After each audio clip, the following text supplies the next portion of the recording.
Good morning, good evening, good night, ladies and gentlemen. We are back with another episode of Premier League pregame. Unfortunately, we could not get the last episode out, even though we had a special guest, O'Shane, in for the Manchester Derby. But I'm sure we'll record another episode with him for a big United game. Uh, this this week we're trying out a different format. Each of us have picked a fixture and one of us has picked Utsav has picked the Champions League, and we're going to go in that fashion. Feel free to drop a comment on Instagram or DMs how you like this new format. So basically, we're going to start off with the biggest picture of this week in in Spurs versus Leicester, and to warm up our fans and the pod amigos, I have a couple of trivia questions for you guys. So here we go. So in the massive history of these two clubs, which club has won more major trophies domestically? And if whoever can guess how many, Anitej. Spurs with 6. With 6 trophies. Yeah. Domestic, right? Yeah, domestic only. What are your guesses? It's Spurs. Spurs is the right answer. How many do you think Spurs have won as compared to Leicester?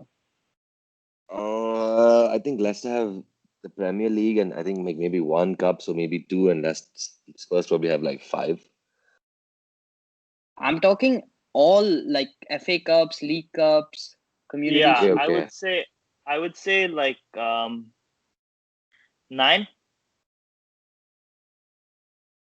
So Spurs have won 23 and Leicester have won 18.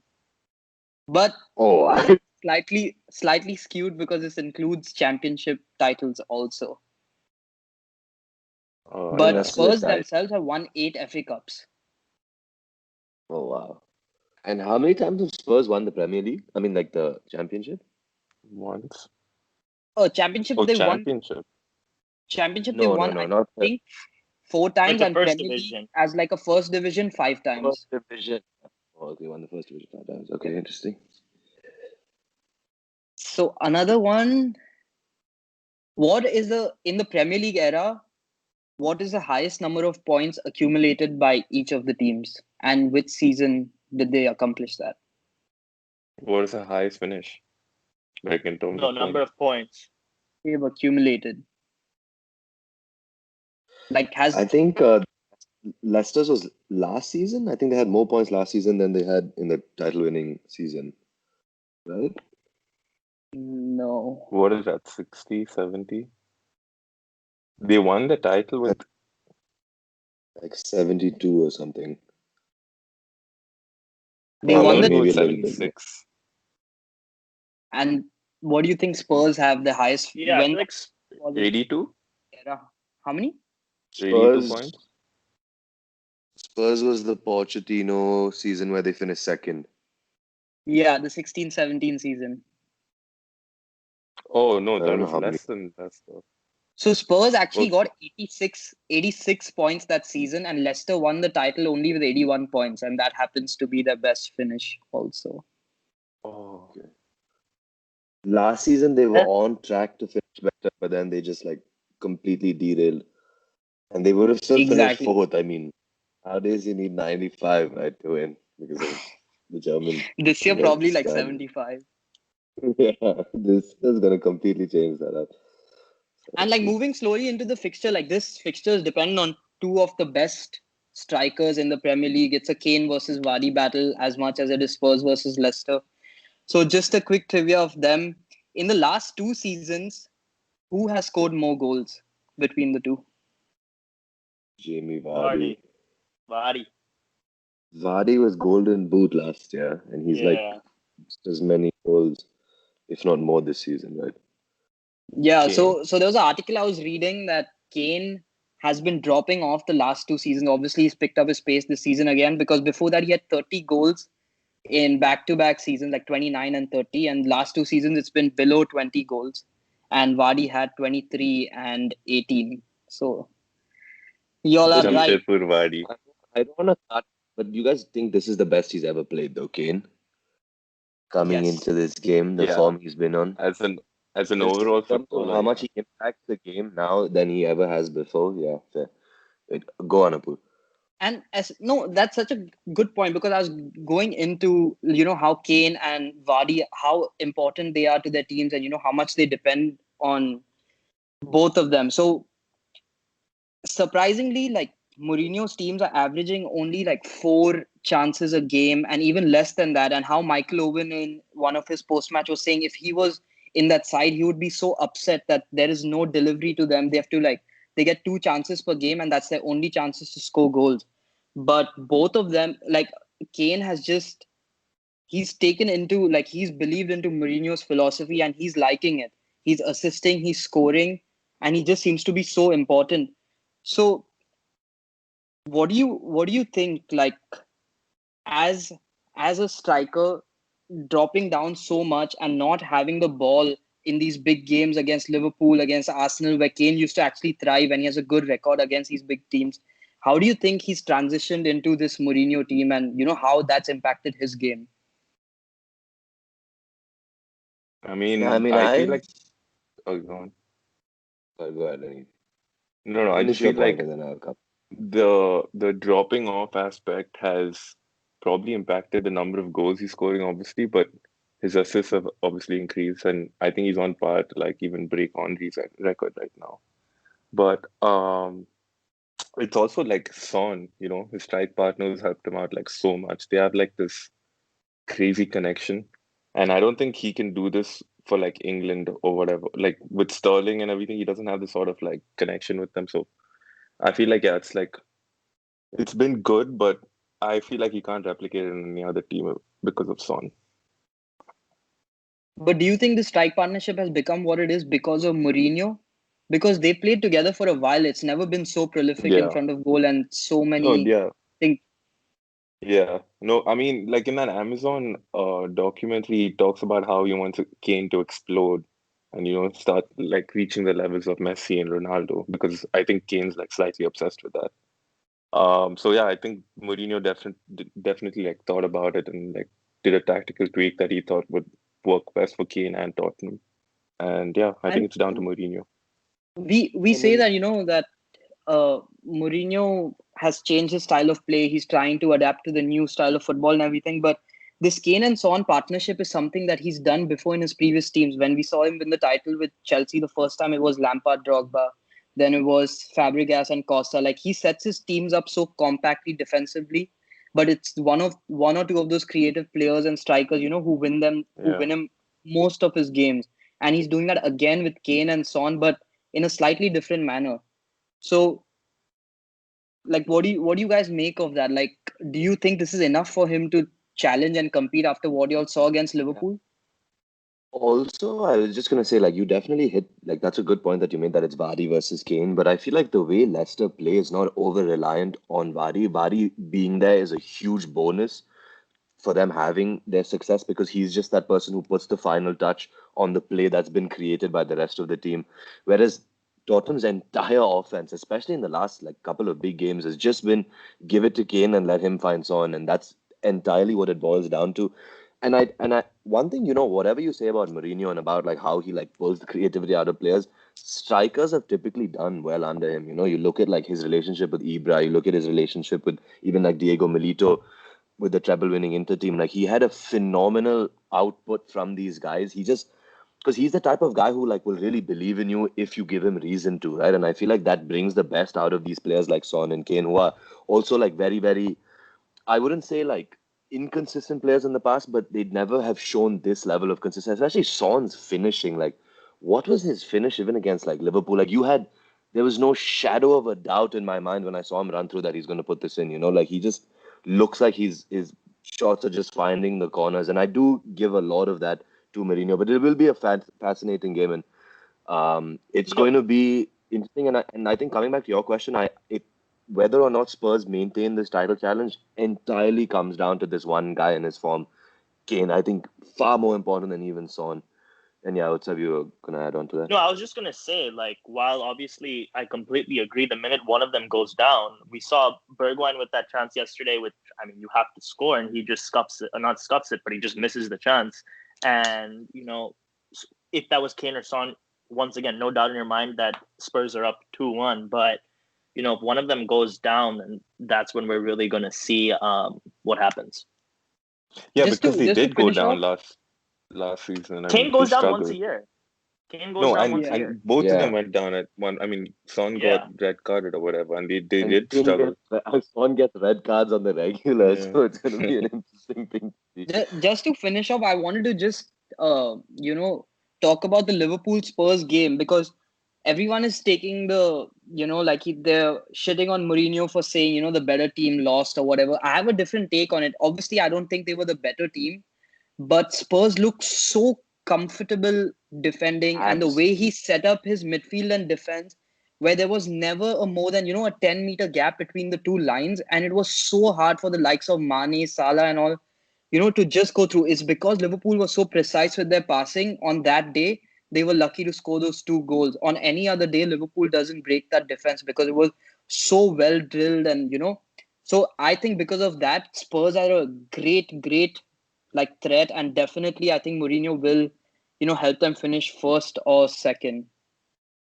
I mean, the one thing I will say is not even talking about the Liverpool game, but the commentators are talking about the Palace game and how, Mourinho claimed to say that he would never tell a team to play for a point. He's always going for a win. And I agree, Liverpool, because they were so precise and so good on the day, they managed to score 2 goals.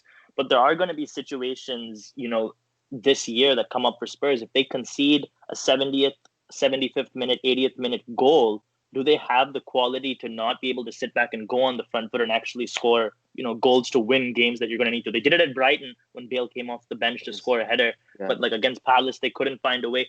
But it's crazy because the minute Liverpool scored, Højbjerg had that turn. They started creating chances. So it's like maybe have a little bit more faith in your players. No, absolutely, dude. Even in the Palace game, they literally were defending for the last 60 minutes. Yeah. And the moment Palace equalized, they created so many chances, right? So that's something that is it's going to be interesting to see if he can figure out that right balance of knowing when to put a team away versus when you sit and hold that 1-0, and that has been the story of his career. So anyway, we'll move on now, and Wait, Anitesh, your closing point? No, it's just that I feel like this entire thing that Mourinho is basing his entire tactics on, where Son or Kane gets one shot, against Arsenal, he had 2 shots, 2 goals. I don't think that's sustainable, because Arsenal kind of did that last season where they were relying on Oba to score literally every goal for them, and now look what's happened. It's broken down. So relying just on 1 or 2 players throughout, especially when you have such small number of shots on target and you're converting everything, it's all well and good now, but I think it can break in the future. I agree. It's a very good point, and we'll obviously look ahead, in the season and break this down as we go on, where we'll find Spurs down, and we can actually talk about this and come back to this. But anyways, we'll move on to the next fixture, and Anitesh, over to you. Yeah, so the fixture that I picked was Man United versus Leeds, and the reason why I picked it is because, I mean, we've been fans for a really long time, but we've never witnessed this rivalry in the Premier League, because Leeds haven't been. I mean, the last time they've played each other was in 2004, but we've all heard stories. I started watching in 2004. Okay, I so remember I watching personally, Leeds. No, do you remember the this scoreline? is considered one of the biggest rivalries ever, and Yeah. go on, yeah. I mean, yeah, it's just sad because we know how passionate these fans are. It's not just a game of football for them. There's historical significance in this fixture. So not having fans is a downer, but yeah, I'm looking forward to it because unlike the Leeds team that was there when the last time they played in the Premier League, this Leeds team is a lot more aggressive and confident, I would say. They they've had a little bit of an up and down season. And I just want to know what your guys' thoughts are on that. Is it a result of fitness or just the way they attack? I mean, you spoke about how they keep crowding out the boxes every time of the opposition or get people inside the box. But Did you guys there was see also talk. Alioski's goal this week? Yeah. It was a counter attack. There were Yeah. 2 Newcastle defenders in the box, and there were 5 Leeds players in the box with them. I've just never seen anything like it in my life. The way And this they were team already just up in goes the game, in the up and absolutely down game. exactly. They were up Exactly. 3-2, right? That was the Yeah, fourth they did goal. not need to do that. Yeah, Yeah. it was 3-2. Ill-advised at 3-2, like because exactly what they did against Liverpool as well. It didn't matter what the score was. From that first game of the season, we kind of saw what to expect from this Bielsa's team, right? Like he has a certain way of going about it. Doesn't matter. You can put prime Barcelona, you can put Stoke in front of him. He's going to play the exact same way. And it's really been like I know their results have been a little bit inconsistent, and they find themselves, like in that zone where they're like their table is so tight that they can win a couple of games and actually move on. But it's going to be such a fascinating thing to watch them in this rivalry, especially because like United are primed for them. Like this will be like such a great matchup to see Ole set up and how he's going to try to deal with them. Apur, you were going to say something? I mean, especially no, just to go off of that, especially once they lose against Sheffield, today, it'll be a big game for them to come back from.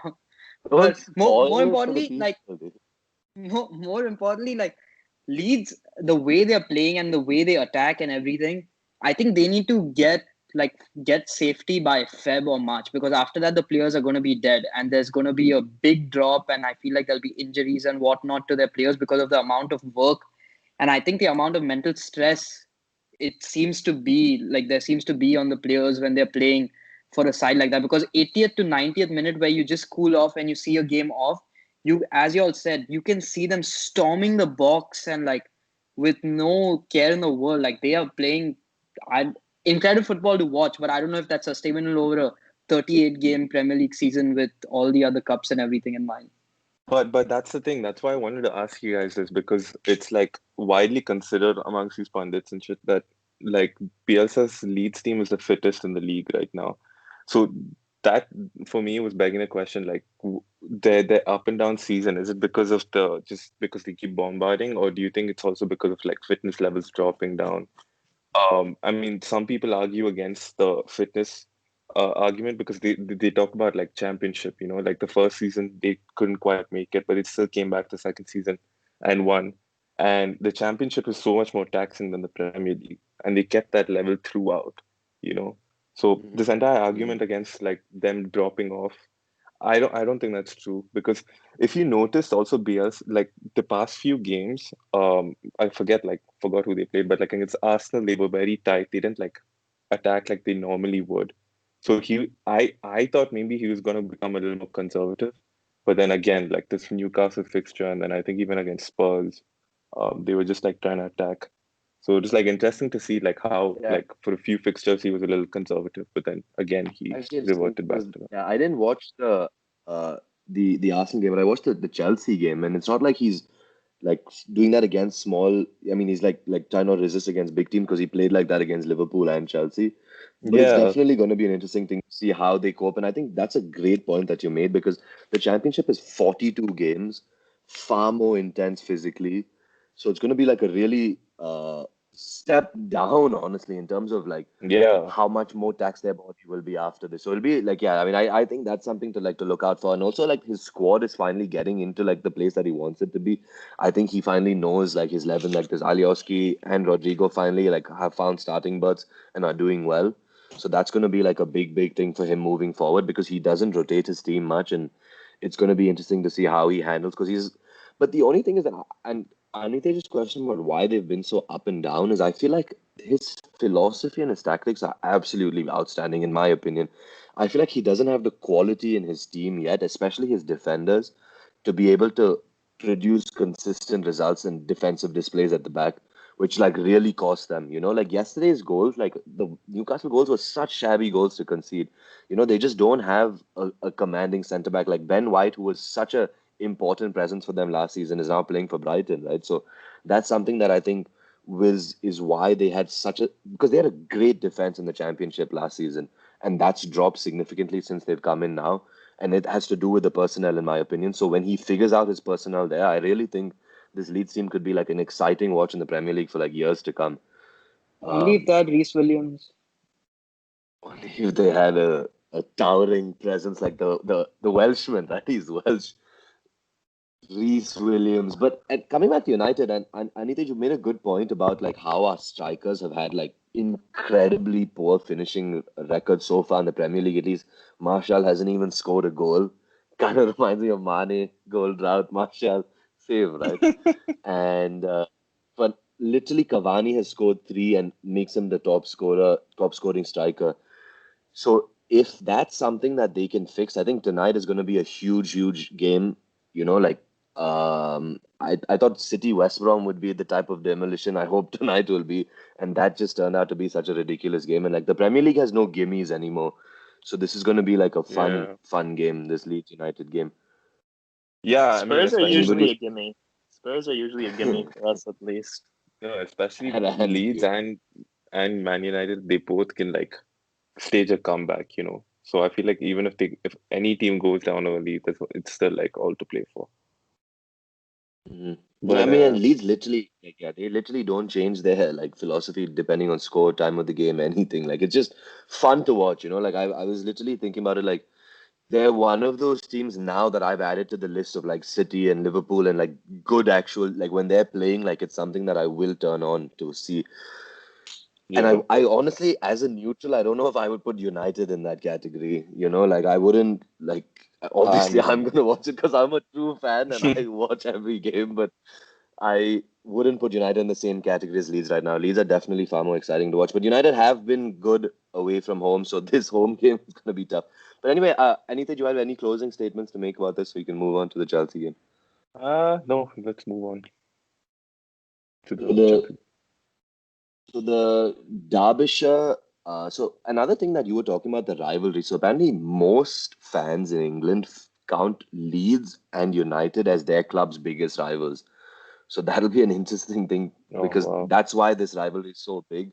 Is Yeah. because like most number of clubs consider both those clubs their rivals. But anyway, talking about like now we move on to an actual city derby in the city of London. The posh Chelsea take on the working class West Ham, and you know the identity of their fans is kind of reflected in the identity of their squads. You know, I was doing a little bit of research earlier today, and I just saw this transfermarket.uk. I don't know if you guys use it. I don't know how seriously anybody really takes these valuations, but it's at least an interesting insight and like a tool for us to gauge players' individual valuations. And if you look at the entire Chelsea squad, it's valued at 827 million, whereas West Ham is 350.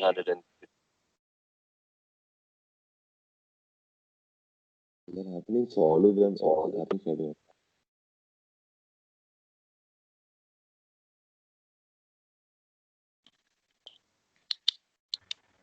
Did your speaker get disconnected?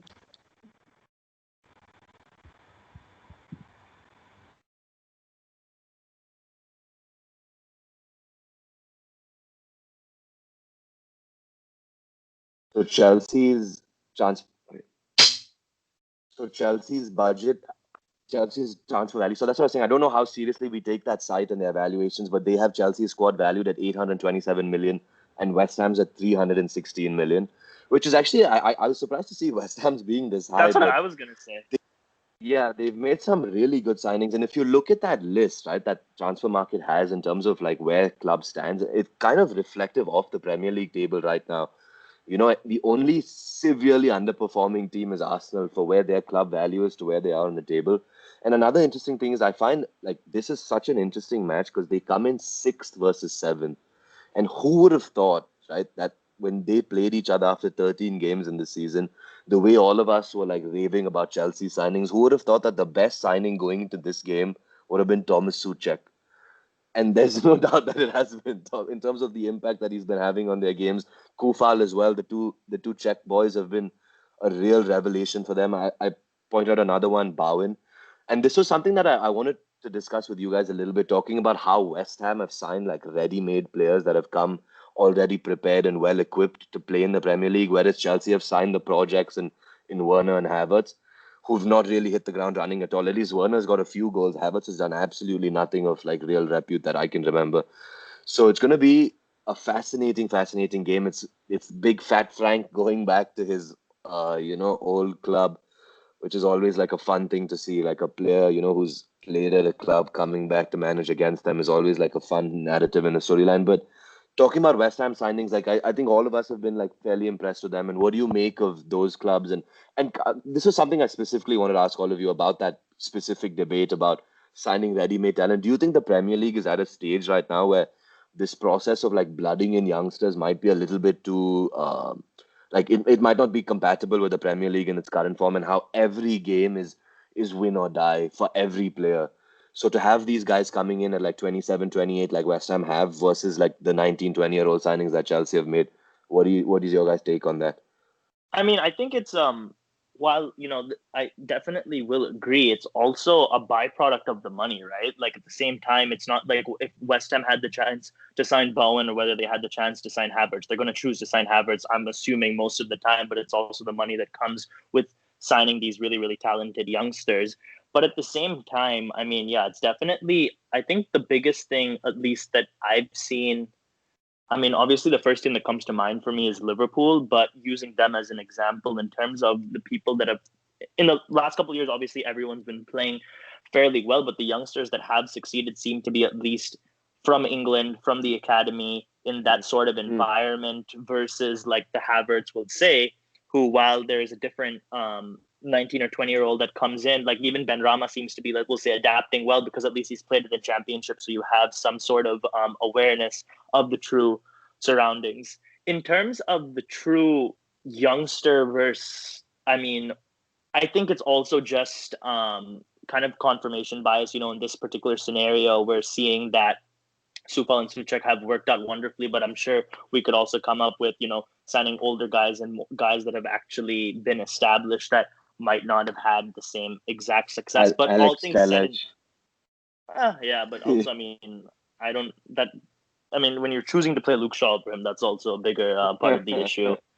But I think at the end of the day, while yeah, I think it's truly going to come down. And at the beginning of the season, we were saying that West Ham, they're gone to shit. I was one of the people that said, "Oh, they're going down for sure." Fast forward 3 games, and now they look like really, really good. But yeah, Pool, what were you going to say? No, similarly, even for Chelsea, like the fact that they signed Timo Werner as their new number 9 and now he's moved on to left wing. And for the most games, it's been Tammy Abraham who's been leading the line. And now recently, Giroud has come to challenge for that position. And Werner's not even in the mix. He's playing in a left wing position, which was, Christian Pulisic or one of the new signings they had signed. So that just shows that how important it is to get the players up from their academy and how they perform. And right now, they're worse off than they were last season without the 250 million spent. And they're on track. No doubt.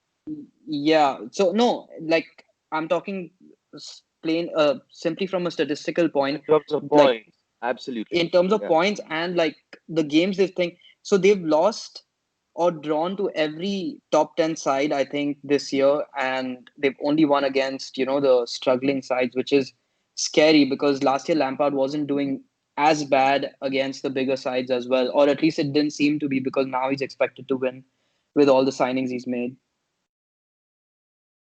Yeah, and I think that's another thing. It's just like that expectation also has added a little bit more pressure to them, and they've not been able to respond because they had that stretch with like Mendy where were getting their clean sheets and all, and they do play good football. I won't be sitting here and telling you that Lampard is not a good manager, but I don't think he is like experienced enough to like understand how to use these young players the right way yet. Like he's only had 1 year of professional management experience before he came into such a big job. So I feel like he's also kind of learning on the job with a lot of things. And I think his tactical approach again, like that's something that I feel like he does have an idea of how to play football and he has something in place. And the reason why I think they might be a little bit worse off than they were last year is because last year that was always the excuse, right? That they're going to sign players and add players to the squad. Now he's done it, and the performances still haven't taken that massive leap that a $250 million investment, 250 million pound investment rather, that's almost $400 million. That type of leap you need to make when you make that type of investment. Yeah, and that's what you were saying. And I mean, not to take anything away from Olivier Giroud, we all know he's class. He's been playing really, really well, but I don't think it bodes well for the squad as a whole in terms of his transfer signings. When after all this money spent, all the youngsters you have, he ends up leading the line the last couple of games. He was there the whole time. You know what I mean? Exactly. Like you've gone and found your Yeah. goals and your like, striker in a man that you wanted to get out of the club like a few months ago. So with that, okay, my quick question is: so Lampard is the big Chelsea legend who played for West Ham. Who is the other Chelsea legend who is actually a West Ham academy product? Joe Cole. That's a good answer, but that's not a. Is he a Chelsea legend? Is he a Chelsea legend? Anitej Rao, we can't hear you. Anitej, you're on mute, I think.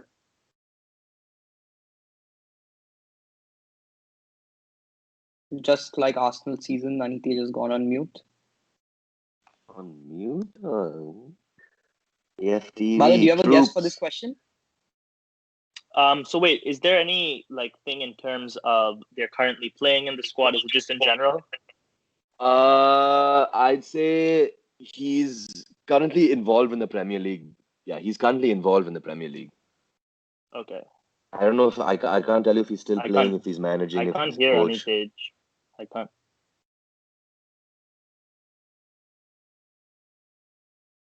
He's absolutely right.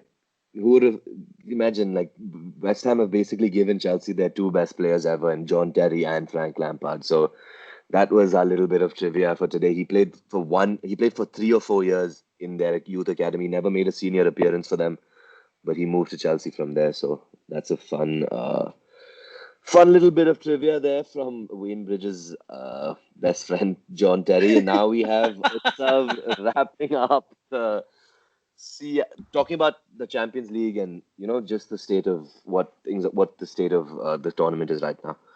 Carry on. I don't know, dude. I feel like this could take a while, and we're already okay. Fine. I was thinking we just do a separate episode on this as well. You want to do that? Like we can even end it and we can even end this now and do it like right now. But I think putting it as two separate ones honestly isn't a bad idea. Because this went on. Okay, with like this, 30 minutes, I think we've covered all the big Premier League games that are coming, and hopefully you'll enjoyed this. We'll hopefully have more trivia also, each of us, as we prepare fixtures and go in depth in the two games that the two teams we've picked up. So see you on the other side, and as you all have already seen a snippet, we will have a separate Champions League podcast diving into all the fixtures, the round of 16 and everything coming up as well this week. See you. Bye. I stopped recording.